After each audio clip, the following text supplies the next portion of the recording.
Tens um 3. Não.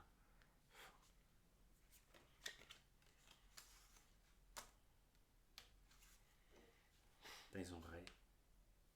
Por acaso tenho. Por acaso tenho. Por acaso tenho.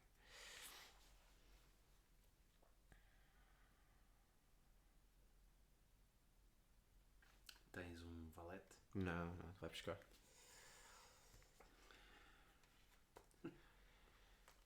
Boa. Bem, a minha questão é, tens um 10? Não. Boa. Isso não é ótimo. É ótimo para mim. Tens um as. Tenho? És um as. Essa é a minha questão, não é? Somos todos um as nesta vida. Esta foi só a coisa mais creepy de se dizer, mas ao mesmo tempo motivadora. Vai estar na hora, pá. Back to reality. Autenticamente. Não é?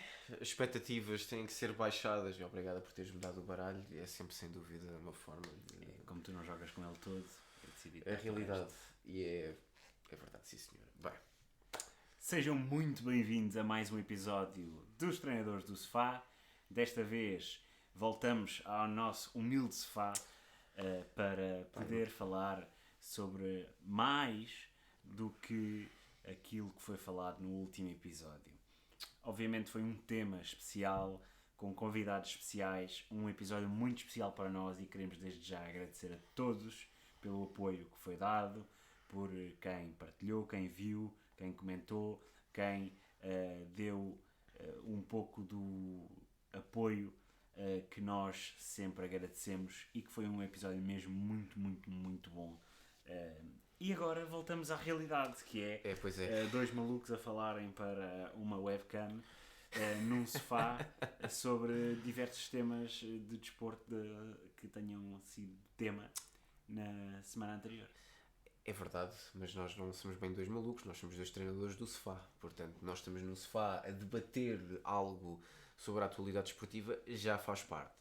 Deixar exatamente também o agradecimento que tu disseste a todas as pessoas que viram, mas também às pessoas que foram os intervenientes dentro do grande episódio, ao Nelson Pereira, um dos organizadores do Portugal Wrestle Fest, e ao Luís Manuel, também um dos organizadores do Portugal Wrestle Fest, que não só aceitaram um convite que nós tínhamos para fazer um episódio sobre algo que acontece dentro do nosso concelho de Almada. Sim. E foi algo extremamente interessante, foi uma experiência magnífica que nós tivemos a fazer em entrevista e também a assistir ao evento, mas já vamos lá. Também deixar um grande agradecimento ao Daniel Ganso, que foi o realizador, ou o videógrafo, se nós quisermos chamar desta forma, que editou e gravou o nosso último episódio. E também foi ele que nasceu também parte da veia criativa que aconteceu a nível daquilo que foi a nossa entrada. Sim. Nós já temos vindo aqui a habituar, mas assim num esquema mais diferente. Cinemático. Agora muito mais cinemática. E quem sabe, se este ano ainda não lançamos mais 1, 2, 3... Who knows? Estás a esticar, não é? Pá, eu sou realista. Não, então eu não sou realista, eu sou sonhador, tu é que és o realista. Exato. Mas não nos vamos alongar muito mais, vamos então começar a falar sobre os temas da semana e acho que não podemos deixar de mencionar que estivemos presentes no Portugal Wrestle Fest no dia 11 de novembro, na Casa Amarela, e tivemos a assistir a um evento muito especial num desporto que não é tão bem visto, não é tão dada a atenção em Portugal, Lídio. Sim, o Professional Wrestling é um desporto que tanto eu como tu somos fãs, adoramos ver tudo aquilo que faz parte do wrestling. Toda a gente, quando ouve falar em wrestling, por norma associa à WWE, antigamente mais à TNA, que está de volta também, portanto é um facto extremamente interessante ver como é que o wrestling está a crescer dentro do mundo europeu, mais neste caso, em Portugal não tanto na Europa, porque a Europa tem grandes polos a nível de wrestling independente, tal como a Grã-Bretanha, a Alemanha, propriamente a França, e hoje em dia cada vez mais a Espanha também está a crescer nesse sentido. Portugal, durante muitos anos, também teve uma grande presença dentro do wrestling, mas simplesmente as pessoas em Portugal tendem a não apreciar outros desportos como apreciam o futebol. O foco está muito mais dentro de um desporto do que propriamente os outros. A realidade é que se nós formos a um estádio de futsal, se formos a um estádio de basquetebol, se formos a um pavilhão, se formos ver outros desportos, por norma não estão tão lotados como está o futebol. Claramente, se formos falar em grandes equipas, a história é completamente outra.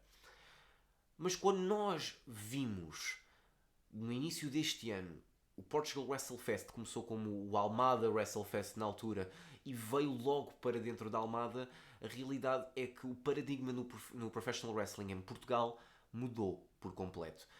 Aquilo que antigamente não era possível acontecer dentro deste concelho ou mesmo na margem sul, tornou-se uma realidade. Uma casa amarela cheia, lutação esgotada, que tornou o sonho dos organizadores do WrestleFest uma realidade. Consegui com que o wrestling em Portugal fosse diferente, fosse cinemático, tivesse uma essência completamente diferente daquilo que nós normalmente vemos, seja em Portugal, seja lá fora, seja onde for. Chamar as pessoas pelo espetáculo. Bem, o que começou em Almada depois foi para Lisboa, Diogo. Exato. O WrestleFest que passou a ser o Portugal WrestleFest quando foi para Lisboa, voltou ao Parque Mayer, nós mencionámos isto, e agora de regresso à Almada, de regresso à Casa Amarela, já com um dojo também não ligado diretamente, mas com o mesmo nome, o WrestleFest Dojo, portanto uma escola de professional wrestling a nascer também na Casa Almada Amarela. E na Casa Amarela. E o que acontece é que nós estivemos presentes, nós estivemos a ver os combates, estivemos a ver o espetáculo, e foi o nosso primeiro espetáculo de wrestling ao vivo. E o que eu tenho a dizer é que é muitos parabéns a todos os que estiveram envolvidos, tanto aos organizadores como a todos aqueles participantes, sejam árbitros, seja o anunciador, O staff. seja o staff, seja os wrestlers, toda a gente que fez parte daquele evento tem que estar orgulhosa, pois foi um grande evento. E para começar, nós tivemos o primeiro combate da noite, que foi WrestleFest contra o Projetor. Também 5-star match. 5-star match. match. Aqui. Isto foi uma piada também feita por eles. Mas agora, fora de brincadeiras, os Mayhem contra os FSB, um combate tag team que não costuma ser habitual no wrestling português, como dito pelo Nelson, e que foi um grande combate, e que para ti foi o combate da noite. Para mim foi o combate da noite, mas isso é porque eu, e tu sabes muito disto, eu sou um confesso adepto de tag team wrestling. Para mim o melhor tipo de wrestling é mesmo o tag team, porque vê-se entre a ajuda, a paixão, o empenho. E também por norma, quando és uma pessoa que gosta de esportes coletivos, é normal que tu vais gravitar mais para combates que utilizem esse espírito de equipa. A realidade é que nós tivemos os Mayhem, Luís Mestre e Luís Mira, que formaram interessantemente a sua tag team no primeiro evento do Portugal WrestleFest em Almada e que desde então estão invictos. E bem, acabei agora aqui de dizer quem é que ganhou, não foi? A realidade é que os Mayhem... Pronto, estavam invictos até lá e continuaram. Exatamente, os Mayhem ganharam os SFB, Nelson Pereira, Ricky Boy, acompanhados pelo Roddy Flow, um trio extremamente interessante com um lutador em Nelson Pereira experiente, Ricky Boy, uma jovem promessa que está claramente a dar cartas e que surpreendeu toda a gente e mais alguma com o seu atletismo, com tudo. Seja voar, seja técnica. Foi um combate extremamente interessante por parte dos SFB e mesmo a forma como é que eles abordaram um duo tão ligado como é Luís Mestre e Luís Mira. A realidade é que nós vimos um grande combate a acontecer no nosso primeiro evento que tivemos de wrestling, porque por norma a maior parte das pessoas viram wrestling em Portugal quando veio cá a WWE há muitos anos atrás. Bem, nem eu e o Diogo tivemos essa possibilidade e também acabo aqui por dizer que não queria que a minha primeira vez a ver um show de wrestling não tivesse sido a ver o Portugal WrestleFest, porque foi um show tão bom, um evento tão incrível, seja sentir mesmo estar ao pé do ringue, porque era aquilo que eu estava a dizer e até disse a várias pessoas, que é, uma coisa é nós vermos em casa e dizermos aquilo dói, outra coisa é estar lá e dizer aquilo dói mesmo. Sim, foi bastante interessante. O primeiro combate foi muito bom, houve bastante química entre as duas equipas, entre os 4, entre parênteses 5 wrestlers envolvidos. porque o Roddy como manager também tem essa função de ser parte ativa na ação.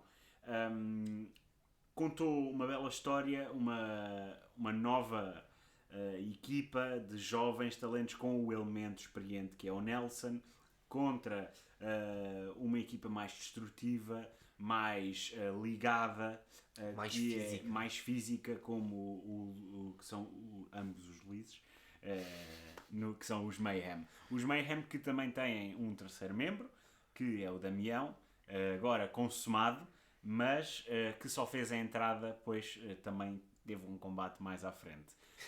Portanto, bastante interessante. No final, vitória dos Mayhem, que foi justíssima, mas teve uma participação especial. Teve uma participação especial da nova força dentro do Tag Team Wrestling em Portugal, o Lobo Ibérico, bastante conhecido dentro daquilo que é o espectro do wrestling nacional, também bastante experiente, um wrestler que também por si só já teve uma rivalidade com o Nelson.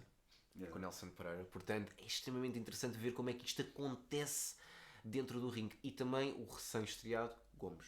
Exato. Que tornaram toda a gente dentro da Casa Amarela ficou bem. As luzes apagaram porquê? Exato. E do nada vemos duas forças físicas a atacarem os Mayhem, que neste momento estão 3-0.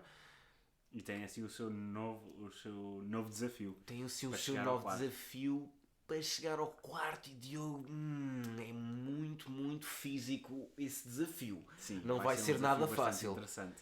A história continua para os Mayhem, que estão assim em crescente nesta divisão e agora vão ter sem dúvida, o seu maior desafio, que vai ser então o Gomes e o Lobo Ibérico. E a partir daí tivemos um combate surpresa. Foi surpresa?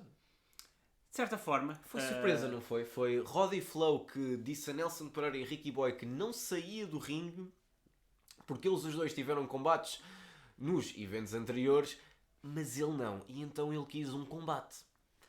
Mas Diogo, o combate não parece ter corrido assim muito de feição, pois não? Não, o Roddy mostrou sem dúvida toda a sua garra e vontade, mas do outro lado estava o Fausto, um grande lutador que mostrou o seu respeito a Roddy, mas que mostrou todo o seu domínio e a sua capacidade física e superioridade física em relação ao Roddy.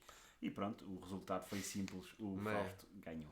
Exatamente, e aquilo que nós também vimos muito dentro daquilo que é o estilo Fausto é um estilo muito agressivo, muito poderoso, também muito ligado àquilo que é o judo. A forma como ele conseguia projetar o Roddy era muito ligado àquilo que é o judo, e o judo que é um dos esportes mais praticados em Portugal.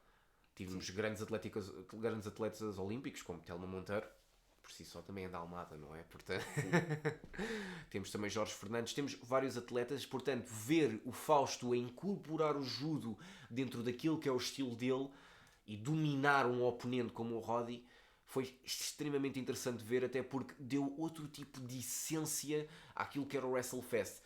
O Nelson Adós disse que não tinha assim surpresas para revelar, mas no entanto as surpresas não acabaram por aqui. O Nelson claramente que não quis falar sobre as surpresas, que não acabaram por aqui, porque oficialmente o segundo combate da noite no card, o anunciado, o terceiro combate da noite foi então o combate nas alturas, uma oportunidade para lutar pelo título de campeão absoluto, e era supostamente uma ameaça, não é ameaça, isso seria ameaça tripla, mas uma Fatal 4-Way, um combate a 4, que não foi a 4.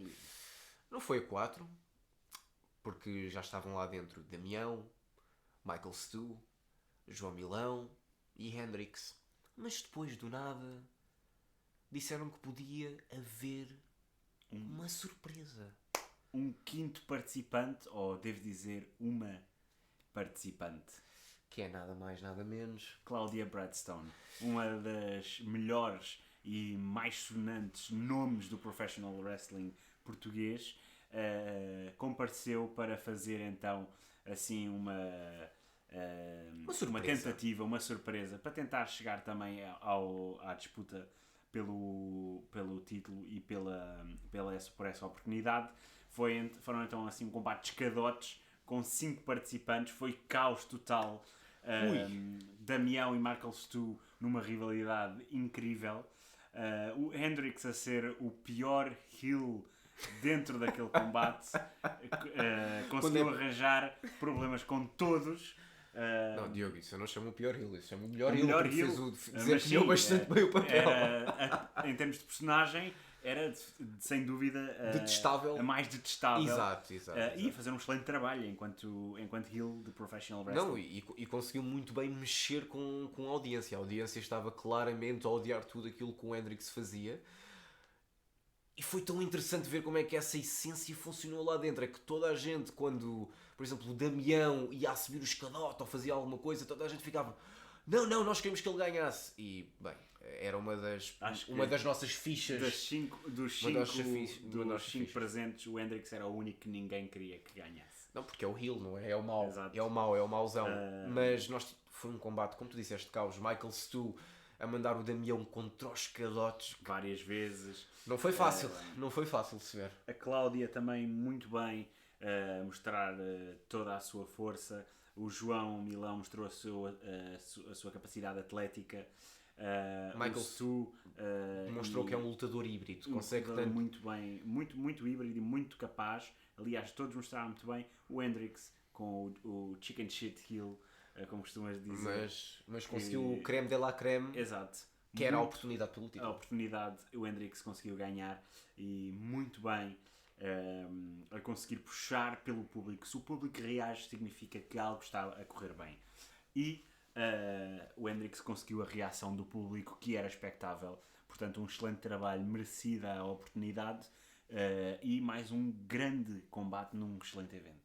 É mais um grande combate, sem dúvida que todos os combates foram excelentes, foram ótimos. E a realidade é que neste combate ninguém via mesmo o Hendrix a ganhar. Exato. O que dá aquele efeito de surpresa. E isso é sempre necessário quando nós falamos do professional wrestling. O professional wrestling é um desporto que muitas pessoas dizem assim: não, é falso. Não é. Pode ser um... A atividade não é falsa. A atividade é tudo menos falsa. Haver um guião, sim, existe, obviamente. Mas é a imprevisibilidade do guião que torna o espetáculo muito interessante. E foi de facto imprevisível. O Hendrix conseguiu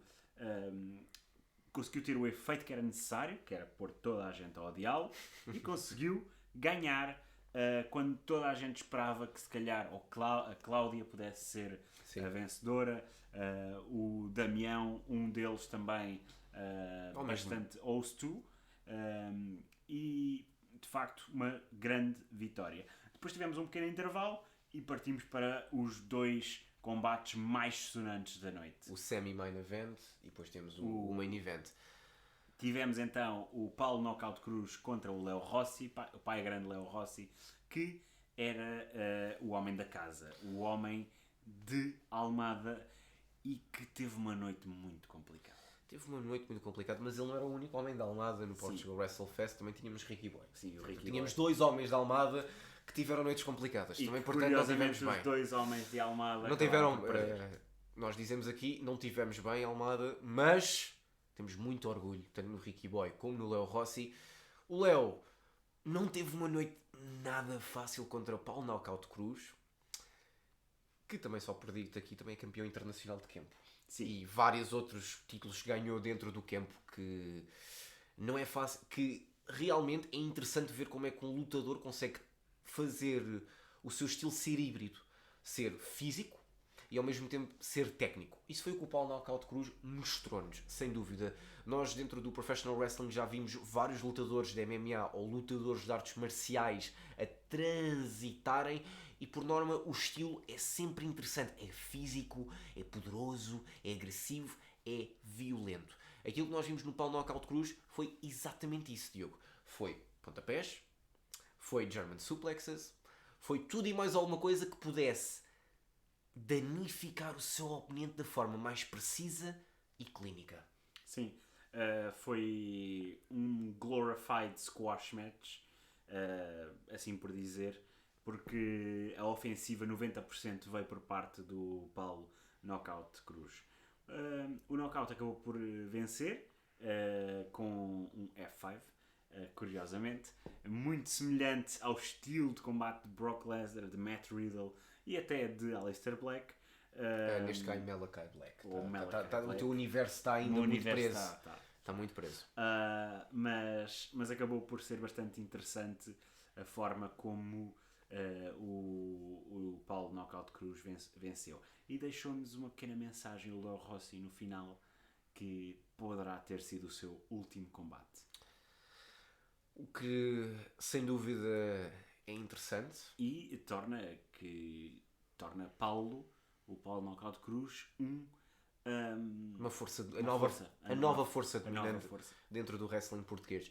Aquilo que nós vemos do Leo Rossi, e que não tem tido sorte nos seus últimos combates professional wrestling, é que desde o primeiro combate que fez dentro do Portugal Wrestle Fest tem sempre perdido. No entanto, tem sempre estado em grandes momentos do evento. No primeiro evento, perdeu contra o Golden Boy Santos pela Taça da Conquista da Almada. Portanto, o Almadense não conseguiu vencer a Taça de Conquista da Almada, é sem dúvida algo interessante, até porque, a priori, ele era o favorito, estava 50-50 contra o Golden Boy Santos, mas a casa era dele. A segunda vez foi no Parque Mayer, entre Rafa Pedras, um dos lutadores mais promissores, se não o mais promissor hoje em dia em Portugal, pelo campeão de Lisboa. E agora chegou neste caso ao Estrela Almada e perde contra Paulo Knockout Cruz, um lutador que tem vindo a se tornar uma das maiores forças dominantes e agora mesmo a maior força dominante dentro do professional wrestling. Como tu disseste, o Leo Rossi no final parece que acabou para ele. Eu acho que não. Eu acho que pode haver aqui uma mudança de personagem. Vamos ver. Que pode ser aquilo que vai acontecer. Acho o Leo Rossi é sem dúvida um wrestler muito talentoso, um dos melhores que já passaram e continuam dentro do panorama nacional de wrestling. Sem dúvida um talento incrível, um carisma muito grande. A personagem que ele desempenha, nota-se mesmo que ele vive aquela personagem quando está dentro do ringue. Mas foi como tu disseste, foi um combate em que o Paulo Knockout Cruz dominou. E depois nós passamos para o main event, que é para coroar o campeão, o primeiro campeão nacional absoluto. E isto para mim foi o combate da noite porque foi absolutamente espetacular. Incrível desde o início até ao fim, com o Golden Boy Santos contra o Rafa Pedras, Fly Pedras Fly e Jesus como ele voou. Um combate incrível, com dois intervenientes espetaculares, com uma história muito interessante. O vencedor da Taça Conquista da Almada. O conquistador da Almada mesmo. O conquistador da Almada contra o campeão de Lisboa. Os dois eventos anteriores tinham sido precisamente um em Almada, um em Lisboa. Este evento a decorrer em Almada para ver quem é que consegue levar de vencido e ser o campeão absoluto. Golden Boy Santos, com o seu estilo mais físico, mais forte, é um lutador muito alto, grande. O Rafael Pedras, um lutador mais pequeno, mais ágil, mais rápido. Vimos de tudo, uma tentativa e muito bem conseguida de contar uma história muito, muito interessante entre dois lutadores muito diferentes e que ambos queriam chegar ao pináculo do wrestling português e que eu acredito que, apesar de ser recentíssimo, este já é o maior título do wrestling português de sempre. Campeão absoluto, um título que foi revelado antes do combate e que, Lídio, que lindo. É uma beleza. É aquilo que eu tenho a dizer. Quem ainda não viu pode ir à página do Portugal Wrestle Fest ver o título, ou mesmo à página do Golden Boy Santos Pro 96 dentro do Instagram. A realidade é que é um título lindíssimo, com tudo aquilo que é o que faz ser português, aquilo que é Portugal. Foi um combate, como tu disseste, lindo de se ver. Foi uma história contada através daquilo que é o David e o Golias, mas foi contada na perfeição. De um lado tínhamos Golden Boy Santos, um lutador que foi treinado por nada mais, nada menos do que Walter, ou hoje em dia mais conhecido como Gunther, o líder das Imperium, antigamente era líder de Ringkampf. Portanto, foi treinado claramente por um dos melhores wrestlers hoje em dia. Portanto, além de ter sido também cá treinado em Portugal, que também tem que ser dado esse devido mérito e esse devido valor, a realidade é que ele foi para a Alemanha, conquistou o título da academia da WXW. Para quem não conhece, a WXW é uma das empresas, uma das maiores empresas na Europa. Tem mesmo um dos torneios que é um dos mais conhecidos, que é o Karat Gold, que traz muitos wrestlers internacionais com os wrestlers alemães e os wrestlers, pronto, que são orgânicos deles, que eles desenvolveram para lutarem todos como um pouco como fosse um mundial. Vamos pôr desta forma. E a realidade é que o Golden Boy Santos esteve lá, aprendeu tudo lá, mas decidiu regressar a Portugal. Porque a realidade é que nós podemos olhar para a Inglaterra, podemos olhar para a Escócia, podemos olhar para a Irlanda, olhar para a Alemanha, para a França, para a Espanha, mas não olhamos cá para dentro. E é cá para dentro que nós temos que olhar. Porque Portugal, se há uma coisa que demonstra, seja em qualquer desporto, é que quando nós fazemos, nós temos cá para ficar. O combate que nós assistimos do Golden Boy contra o Rafa Pedras demonstrou isso, que porque é que não existe mais olhos no wrestling português? Porque é que não existe mais olhos nos talentosos wrestlers que nós temos, nos atletas? Porque tu vês o Golden Boy Santos, um estilo físico, vês o Rafa Pedras, um estilo die flyer. Quantas vezes é que nós não vimos o Batista contra o Rei Mistério? Exatamente. E é uma boa analogia. Melhor analogia possível. Nós vimos um combate incrível. Eu digo isto sem qualquer tipo de dúvidas que é dos melhores combates que eu já vi. Em qualquer lado, foi absolutamente incrível. Deixou-nos... não estávamos no edge of our seat porque nós não estávamos sentados. Mas saltávamos. Estávamos bastante imersos dentro da história que estava a ser contada. Obviamente, quem eu queria que ganhasse, obviamente, era o Conquistador da Almada, o Golden Boy, é exatamente o mesmo que o Lídio, e nós tivemos esse desejo com o Golden Boy Santos a tornar-se o campeão nacional absoluto. E ele que é anunciado também como... Não, ele vem da Casa Amarela, que é onde está o WrestleFest Dojo. Exato. E onde ele conquistou o título da Almada. O organizador ou o fundador do WrestleFest Dojo. Portanto. Sim, é uma das pessoas mais influentes dentro do WrestleFest Dojo. E uma da coisa que nós tínhamos dito no último episódio, que era este combate ia decidir de onde é que era a margem que tinha a supremacia. Se era a margem sul, ou como o Luís disse, e disse bem, e agora para sempre vai ser conhecida desta forma, a margem norte.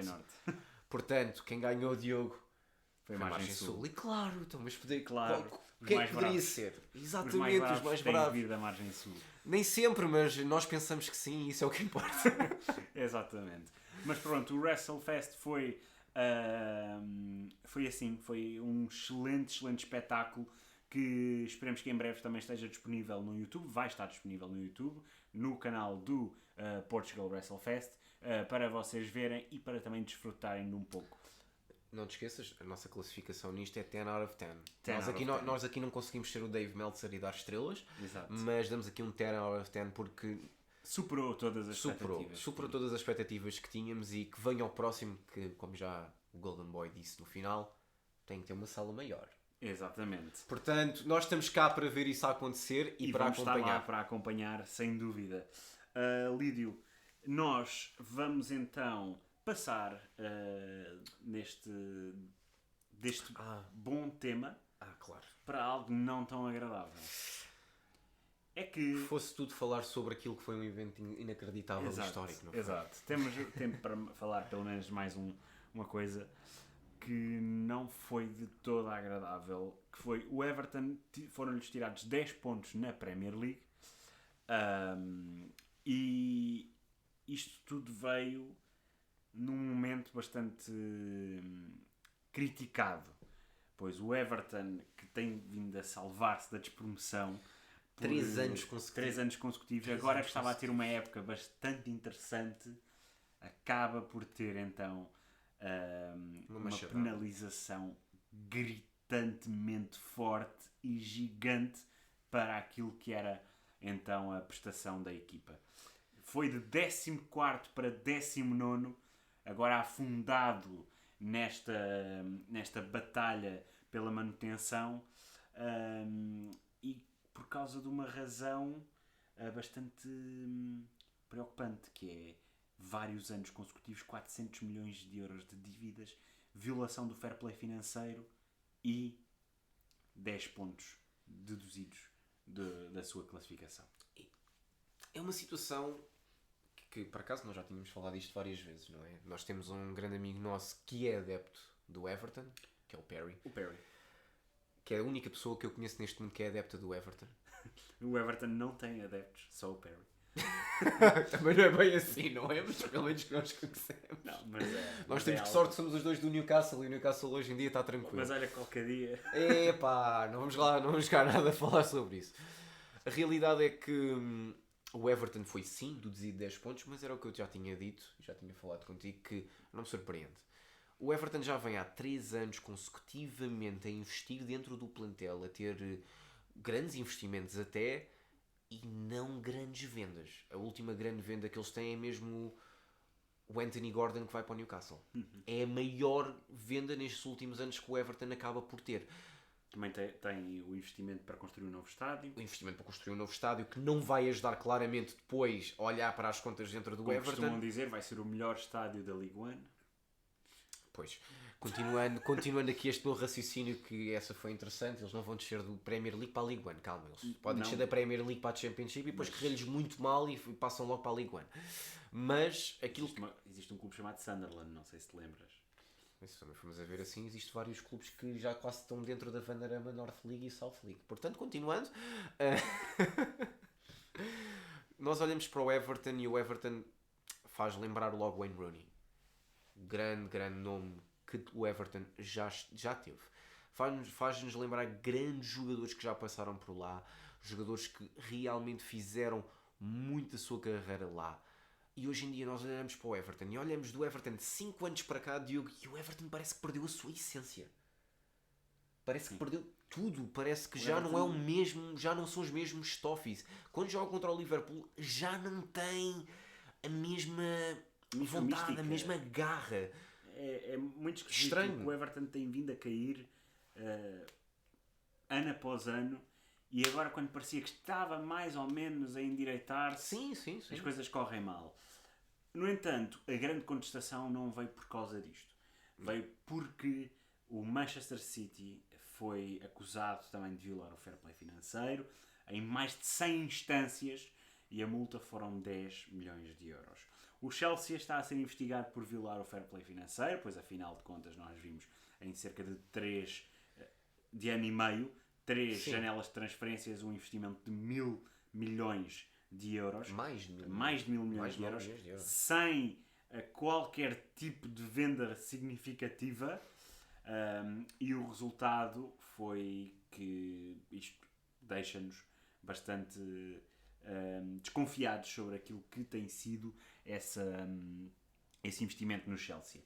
O resultado é que o Chelsea não foi despromovido, não teve qualquer tipo de penalização. O City teve uma penalização mínima e o Everton, à primeira instância, recebe uma penalização de 10 pontos. Nós vimos uma situação também no ano passado com a Juventus, 15 pontos deduzidos à Juventus, que sofreu então assim, e também não participa nas competições europeias este ano, portanto 2 castigos e com uma situação diferente também, que foi uma engenharia financeira um pouco à semelhança daquilo que já foi visto em Portugal. E isto levanta-nos questões, que é: o Everton não mexe tanto quanto o City e o Chelsea. E será que essa foi a grande razão por qual este castigo foi aplicado a eles e não aos outros? Eu acho que aqui nós podemos estar a olhar pela tua perspectiva e eu acho que sim. O Manchester City e o Chelsea mexem muito mais dentro da cultura inglesa e do futebol inglês do que hoje em dia, e internacionalmente, do que propriamente hoje em dia o Everton mexe. O Everton veio a perder muito essa mística, mas a realidade é que também não é bem a primeira vez que eles são apanhados dentro desta encruzilhada toda. Porque se nós formos bem a ver aquilo que o Everton já tem feito dentro dos últimos 5 anos, era aquilo que eu estava a referir mesmo inicialmente sobre esta situação, é que investem muito, não vendem pouco. E isso é assim que o fair play acaba por acontecer. O Everton já está com várias dificuldades financeiras nestes últimos anos, que o que faz é que o plantel e mesmo a própria equipa esteja a saltitar.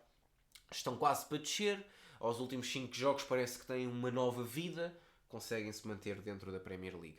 A ideia é que se costuma dizer mesmo que será que é mesmo desta que o Everton desce, porque é aquilo que aparenta. É aquilo que tem aparentado. O Everton é a única equipa que nunca desceu, se eu não estou em erro. O Everton é a única. É capaz de não ser a única equipa, mas neste momento na Premier é possível. Nunca desceu e parece-me que agora está mesmo condenado a acontecer. É das equipas que tem mais pontuação no total da Premier League. Na tabela de todos os tempos, é das equipas que está mais acima. É uma equipa histórica, que tem muitos adeptos, mesmo na cidade de Liverpool. Está ligada a grandes momentos do futebol inglês. E o que agora estamos a ver é uma má gestão atrás de má gestão. É uma equipa que está perdida.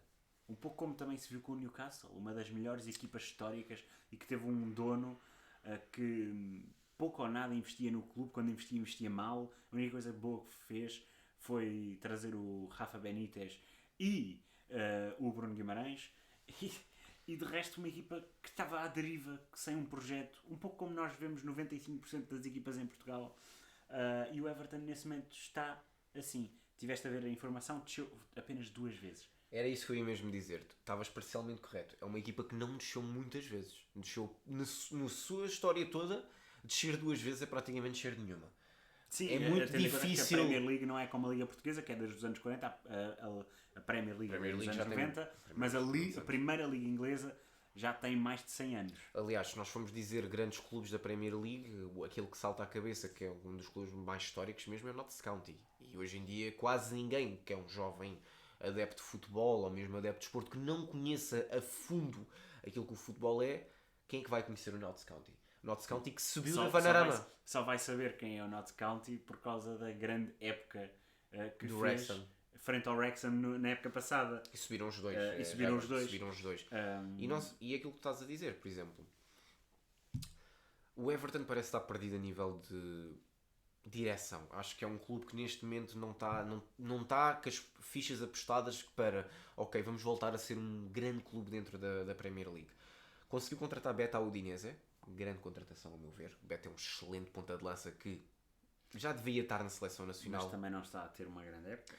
Pode não estar a ter uma grande época, mas aliás ninguém consegue ter grandes épocas no Everton ultimamente. Não é, um dos melhores pontas de lança ingleses, Dominic Calvert-Lewin, que era visto como um dos melhores jogadores a vir da cantera do Everton, e não tem produzido nada. Ele também já tem sido bastante assolado por lesões, portanto também temos de ter isso em conta. A realidade é que temos Beto, tens Dominic Calvert-Lewin e ainda tens Chermiti. Portanto tem-se logo 3 pontas de lança com bastante potencial que podem crescer, e o Everton neste momento não está a ter essa ligação para com aquilo que é o seu futebol, as suas dívidas e a direção futura daquilo que quer acontecer. Nós já vimos estes casos milhões de vezes dentro do futebol de grandes clubes que do nada parece que perdem a sua mística. Esta temporada estamos a ver com o Ajax, estamos a ver com o Lyon.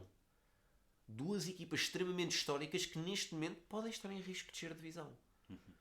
Isso não é bom. E agora podemos dizer, mas o Lyon e o Ajax são muito maiores do que o Everton.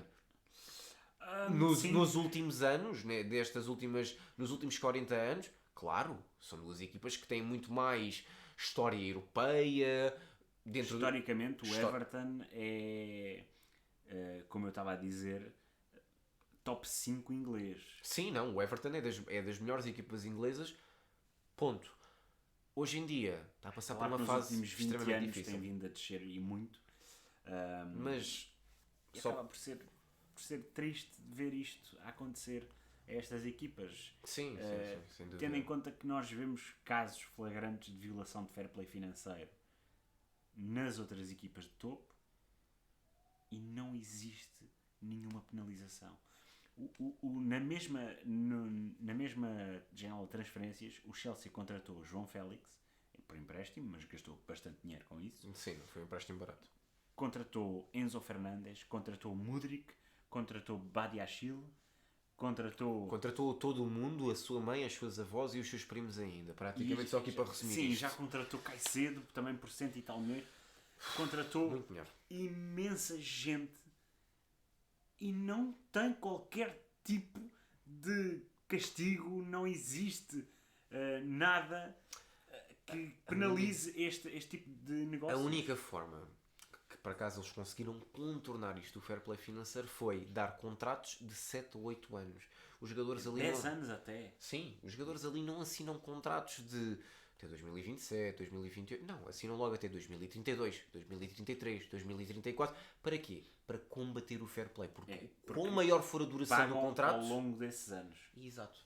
É diferente. A forma de como funcionam é completamente diferente. E não deixa de ser algo extremamente difícil de compreender. Porque apesar de ir pagar ao longo destes anos todos, nós estamos a olhar para uma situação à mesma bastante difícil de explicar. Porque não é porque vai pagar em tantos anos que não estão a gastar esse dinheiro. Exato. Não é por causa disso que gastou-se mais de 1.000 milhões de euros em 3 janelas de transferência.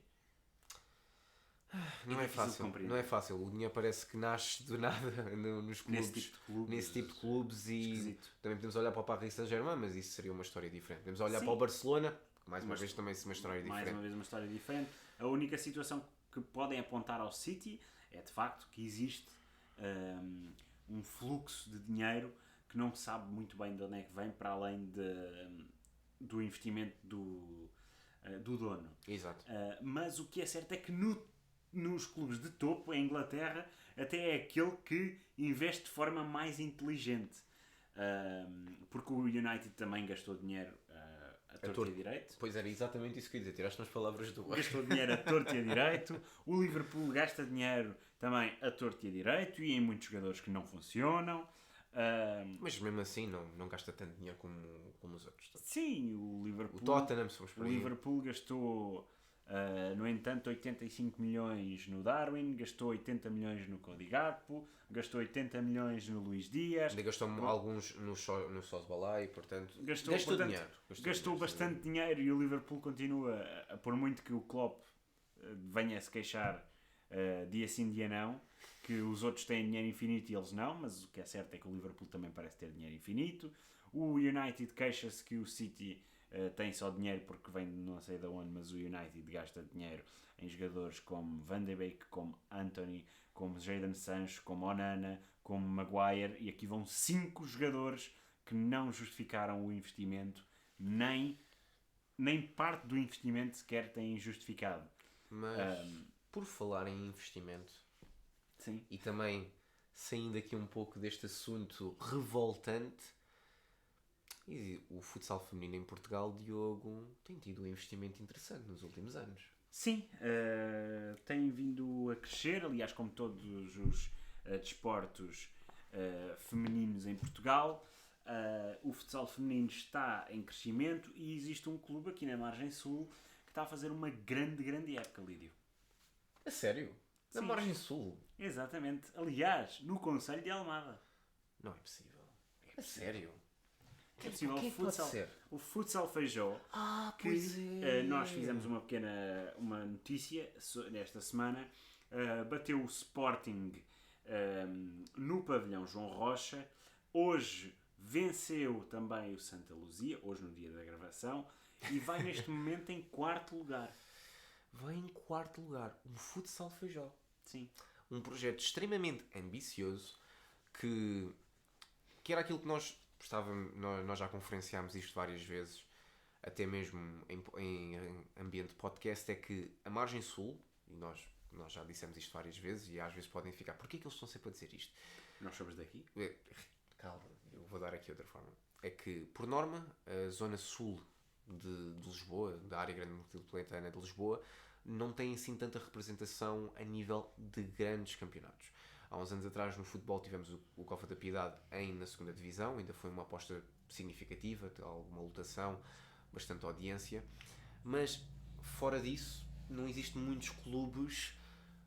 Sempre tivemos um histórico, o Vitória de Setúbal. Tivemos o Barreirense, o Fabril do Barreiro, que foram das equipas mais importantes há muitos anos atrás. Os anos 70, os anos 80. Que nós não somos dessa altura, não é? Sim. Portanto, nós não crescemos com esse tipo de equipas. Hoje em dia também temos o Amora, que tem um projeto extremamente interessante. Aliás, se formos mesmo falar do Arco da Velha, como se costuma dizer, também já tivemos o comércio e indústria. Sim. Mesmo. Isto fui pescar ao Arco da Velha. Há muitas equipas que são históricas, mas que foram desaparecendo. A maior delas, obviamente, vinda de Setúbal, o Vitória, que continua a ter aposta em outros desportos, claramente, a ser representado em primeiras divisão. Mas, naquilo que é o desporto mais falado em Portugal... O futebol caiu para o Campeonato Nacional de Portugal, que fica para o outro dia, para falar sobre isso. No futsal, temos o futsal Feijó. Mais precisamente no futsal feminino, que é onde o futsal Feijó acaba por dedicar toda a sua atenção para desenvolver a melhor escola de futsal feminino em Portugal. É um statement de se dizer assim forte, mas a realidade é que se nós formos olhar hoje em dia para a equipa do futsal Feijó, maioritariamente não existe muitas entradas todas as temporadas, existem entradas estratégicas.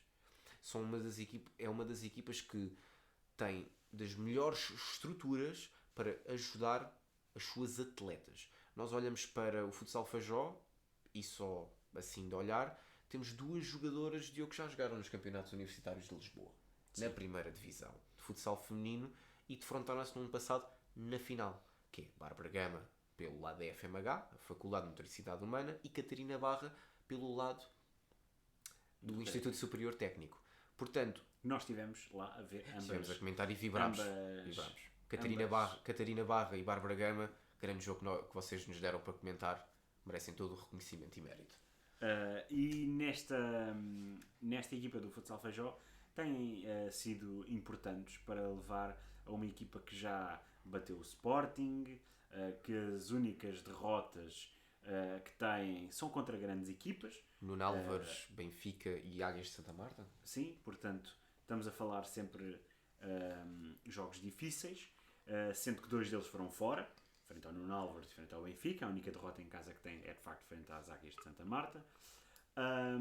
E uma equipa que vai se destacando num campeonato que tem um tubarão no meio de muitos peixinhos. Eu acho que temos a Orca, que é o Benfica, e temos o Tubarão Branco, que é Nuno Álvares, e depois temos equipas extremamente ambiciosas e que têm projetos muito interessantes para chegar mais longe, e uma delas é mesmo o futsal Feijó, que nós vamos olhar para o plantel do futsal Feijó e vemos jogadoras incríveis. Nós falámos de Bárbara Gama, falámos de Catarina Barra, porque foram jogadoras que nós tivemos o prazer de ver ao vivo e comentar o jogo delas, e foram incríveis. Ver todo o potencial, tudo. Eu acho que não existe uma forma de eu olhar para elas e dizer elas podiam estar no topo. E a realidade é esta. E podiam que estão. O futsal Feijó hoje está a ter uma temporada histórica. Olhamos também para Carolina Liliu, olhamos para Cláudia Pereira, também conhecida como Nina, também irmã de Maria Pereira, atual jogadora do Benfica, e nada mais, nada menos, formada no futsal Feijó.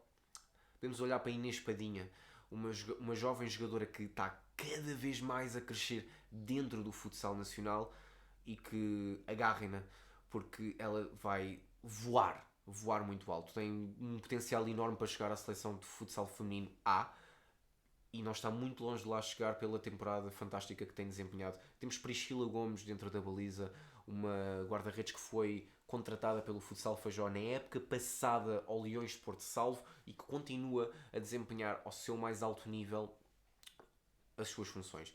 Jogadoras muito boas, conhecem-se muito bem, nós dissemos algumas, mas todas merecem esse reconhecimento, todas merecem tudo, porque estão a desempenhar um papel muito importante naquilo que o futsal Feijó está a crescer cada vez mais. É uma aposta que merece esse crescimento, merece todo o sucesso e basta olhar. Venceram o Sporting por 2-3, se quisermos ir mesmo ser restritos ao casa fora.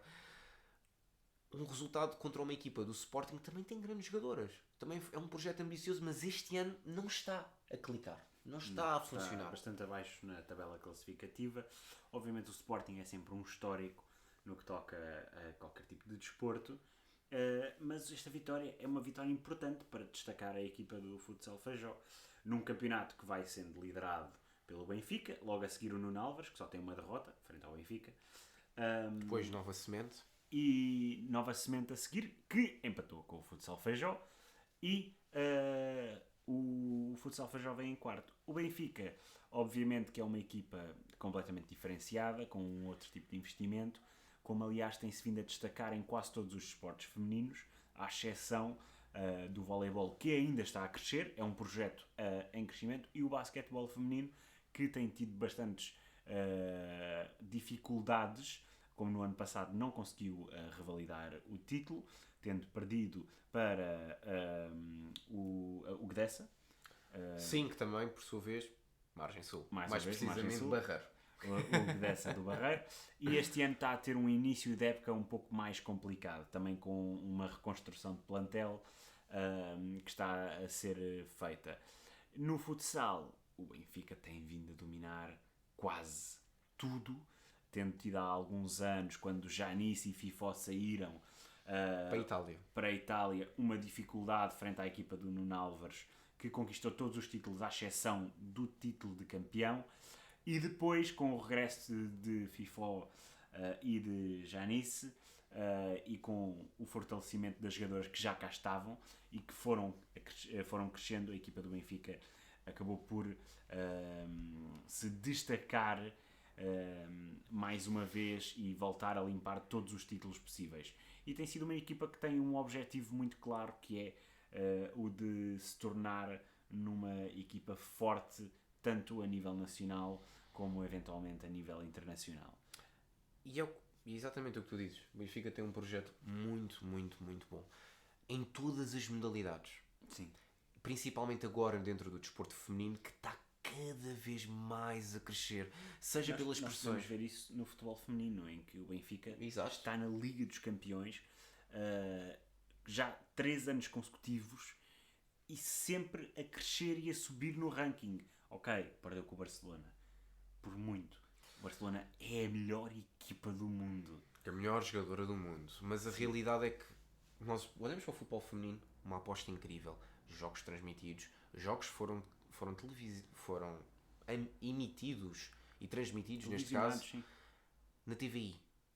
Algo que não acontecia nunca. Sim, o campeonato é só o Canal 11, porque é da Federação, claro. E a Benfica TV e o Sporting TV, porque transmitiu os jogos das suas equipas. E depois nós olhamos para dentro do futsal feminino, a Seleção Nacional Feminina joga muito, mas mesmo muito bem.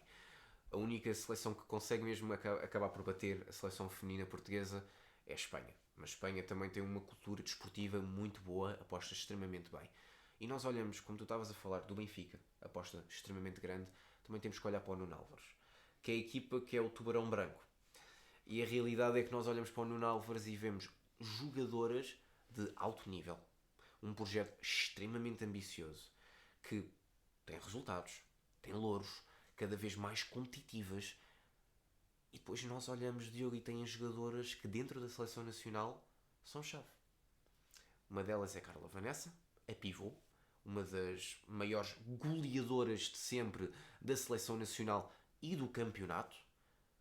Uma grande média entre jogos, golos marcados, joga de uma forma extremamente interessante, é muito grande dentro da sua posição, consegue sempre ligar e comunicar com as suas colegas de equipa e abrir outras oportunidades, que é importante e fundamental dentro de uma pivô.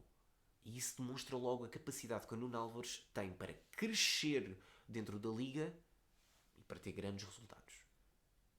Mas a equipa não fica só aqui. Também tem... Esperem, estava aqui um bocado a engasgar-me. Também tem Cátia Morgado, uma das melhores alas da Nuno Álvares e das melhores alas de Portugal.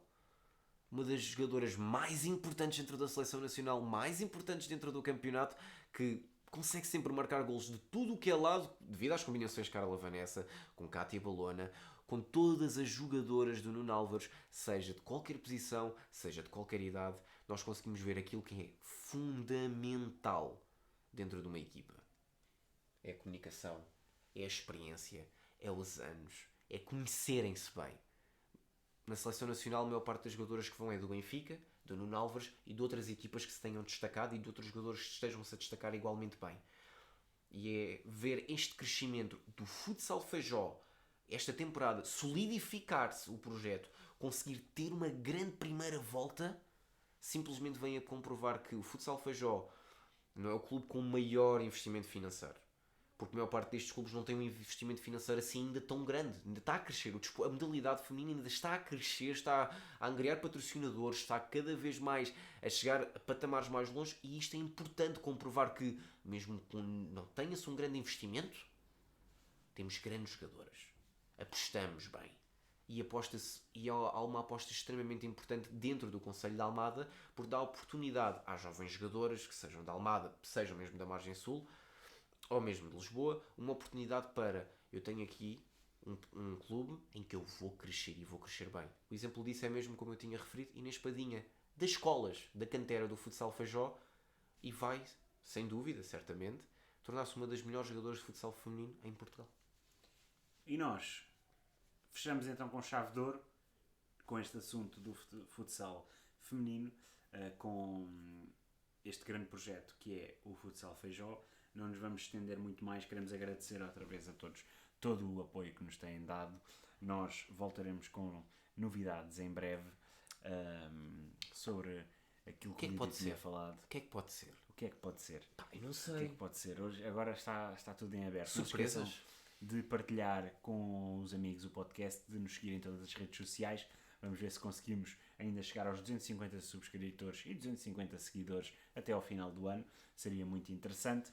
Mais uma vez, obrigado a todos. Lídio, nós somos os treinadores do sofá, fizemos aqui mais um grande episódio e vemo-nos. Mas, só aqui para dar, nós somos os treinadores do sofá, mas no último episódio meio que fomos um bocado os treinadores do ringue, não foi? Foi os treinadores do ringue ou da cadeira também. Mas não se esqueçam, fiquem sempre no sofá, aproveitem todos os momentos que podem aproveitar para ver este grande podcast e ficarem serenos, como um mítico jogador da Vitória de Guimarães.